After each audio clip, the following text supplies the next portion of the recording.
RMS Queen Mary II. The RMS Queen Mary II is the largest ocean liner ever built, the flagship of the Cunard Line, and is the only passenger ship operating as an ocean liner. It was designed for routine crossings of the Atlantic, replacing the aging Queen Elizabeth II. Queen Mary II is not a steamship, like its predecessor, but instead is powered by 4 diesel engines, making it much faster than other cruise ships, with its top speed of 35 miles per hour.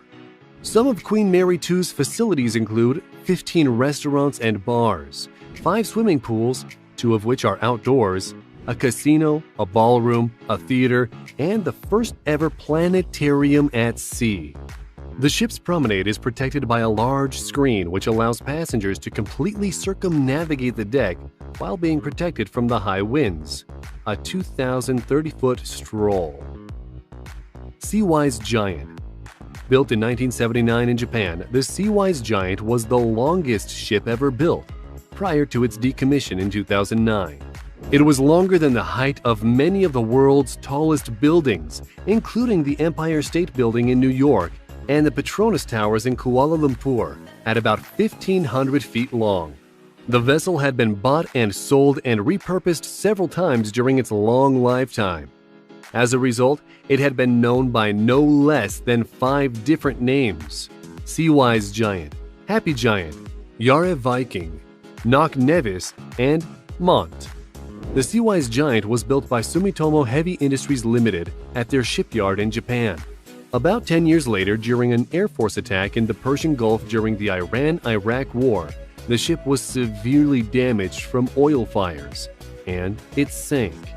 Despite the fact that the ship was declared a total loss and was written off, the wreckage was salvaged, towed to Singapore, and repaired. It was put back in action, having been renamed Happy Giant.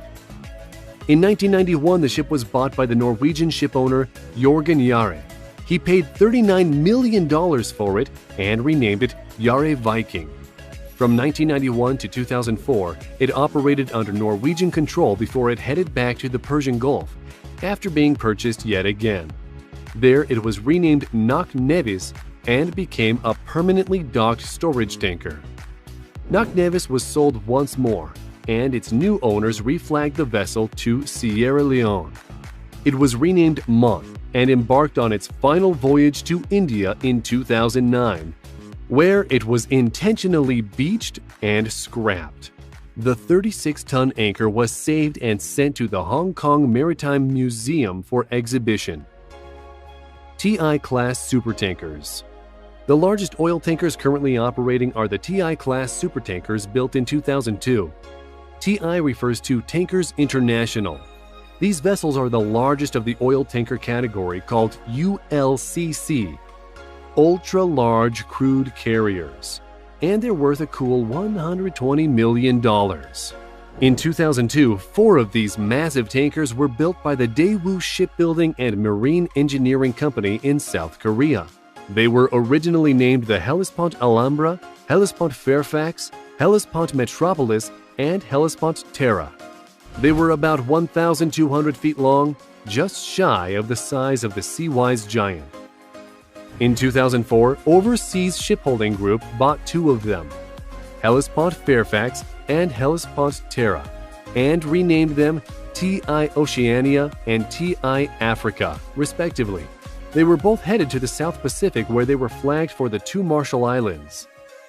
Then Euronav, a Belgian shipowner, purchased the other 2, Hellespont Alhambra and Hellespont Metropolis, and renamed them TI Asia and TI Europe respectively. They both headed off to Europe and were flagged for Belgium, and these 2 are still operating today. But in 2010, TI Asia and TI Africa met the same fates as the former Seawise Giant and were both converted into oil storage vessels. Because of their massive size, these tankers can't enter ports to unload. Instead, they have to offload cargo oil either directly to a smaller oil vessel or to offshore platforms where the smaller vessels later collect the oil. The TIs don't fit through the Panama Canal nor the Suez Canal either.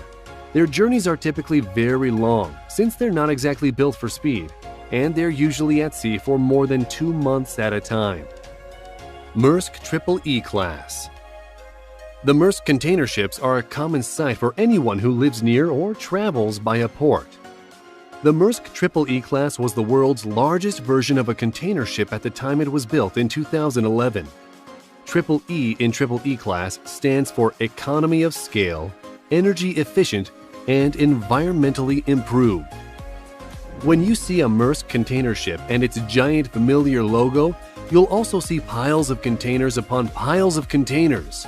23 rows of containers can fit across the width of the ship, and they pile up to 10 high, with a capacity of 18,000 containers in total. When sailing across the oceans, the speed of 25.5 knots makes it one of the fastest of this type of vessels in the world. It is powered by an impressive twin diesel engine design, and the engine alone weighs 2,300 tons. CSCL Globe. The CSCL Globe, built in 2014, is the largest container ship in the world, taking the place of the Maersk Triple E Class.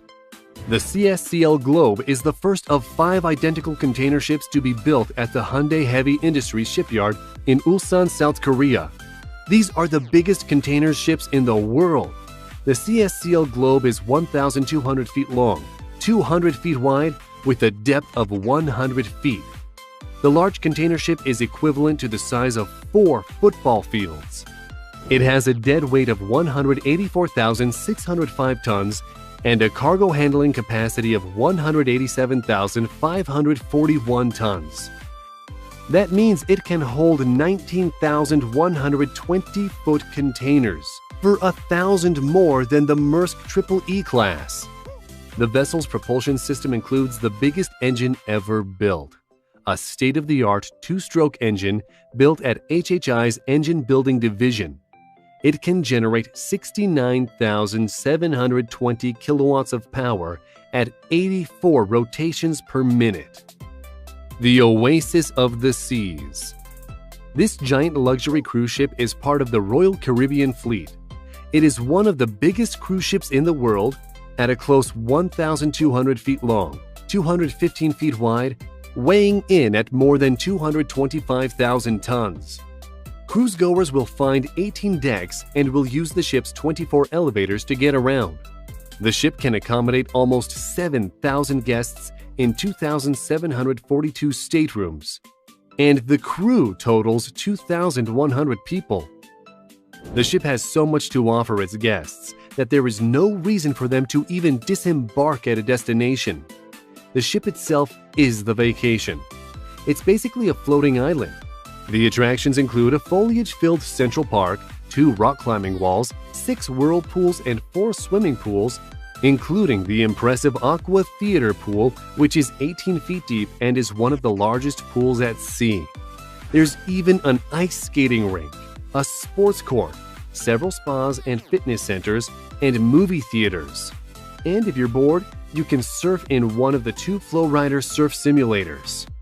After all that activity, guests can dine at one of 20 restaurants with 20 chefs and 222 cooks. For after hours, there are 11 clubs and bars, and 7 retail stores are available for anything you may have forgotten to bring on board. Q-Max ships. The Q-Max monsters are tank ships called LNG, which transport liquefied natural gas. Hence the name. The Q-Max ships were built in 2009 by Samsung Heavy Industries in South Korea. There are 14 of the ships built at the same time. Q stands for Qatar and Max for the maximum size of ship permitted to dock at the LNG terminals in Qatar. The LNG carrier design features 4 or 6 tanks located along the central line of the vessel, holding 266,000 cubic meters of LNG. The first trip by a Q-Max tanker was completed the same year it was built, traveling to the port of Bilbao, Spain, having transited the Suez Canal for the first time, a feat not possible by many of the giants on our list. MV Blue Marlin. Imagine a ship so big that it transports other ships. In order to transport a ship that still isn't ocean-ready, or perhaps a damaged warship, or even move a gigantic oil rig, a massive vessel is required. The MV Blue Marlin is an HLC or heavy load carrier, built in the year 2000 by the Dutch company Dockwise. It is designed to transport very large semi-submersible drilling rigs above the ship's deck. The ship loads its cargo by submerging the deck below the water by way of ballasts, and then raising the cargo by emptying the ballasts. The ship has an overall length of about 1,300 feet and a dead weight of 56,000 metric tons. It requires a lot of power to transport such heavy things and has a main engine output of 12,640 kilowatts, which translates to 17,160 base horsepower. The ship can accommodate a crew of 60 with its 38 cabins. The crew can also stay fit on board with a fitness room, sauna, and swimming pool. Russian nuclear icebreaker. A nuclear-powered icebreaker is a ship used in the northern sea routes that are covered with ice. The only country building nuclear-powered icebreakers is Russia. Nuclear-powered icebreakers are much more powerful than their diesel engine counterparts. And even though nuclear propulsion is expensive to build, install, and maintain, they are much more efficient than diesel propulsion ships. Diesel engines have a limited range before they need to refuel, and the difficulty of refueling in an Arctic region make the diesel vessels less practical and economical for icebreaking. The nuclear-powered vessels eliminate the need for refueling. During the winter, the ice along the northern sea route can be up to 7 feet thick, and the Arctic Ocean's ice can be up to 8 feet thick. The nuclear-powered icebreakers can force through that thick ice at speeds up to 12 miles per hour. And in ice-free waters, the ships can go twice that fast. Planet Solar. The polar opposite, pun intended, of the Russian nuclear-powered icebreaker is the MS Turanor Planet Solar, known simply as Planet Solar. It is the largest solar-powered boat in the world. Launched in March 2010, it's a futuristic-looking catamaran-style boat with 2 hulls. The 100-ton ship needs a massive solar array to capture enough energy to push itself through the ocean. About 5,500 square feet of photovoltaic cells charge almost 9 tons of lithium-ion batteries on board that are stored inside the 2 hulls. 2 years after it launched, it became the first solar-powered vehicle ever to circumnavigate the Earth.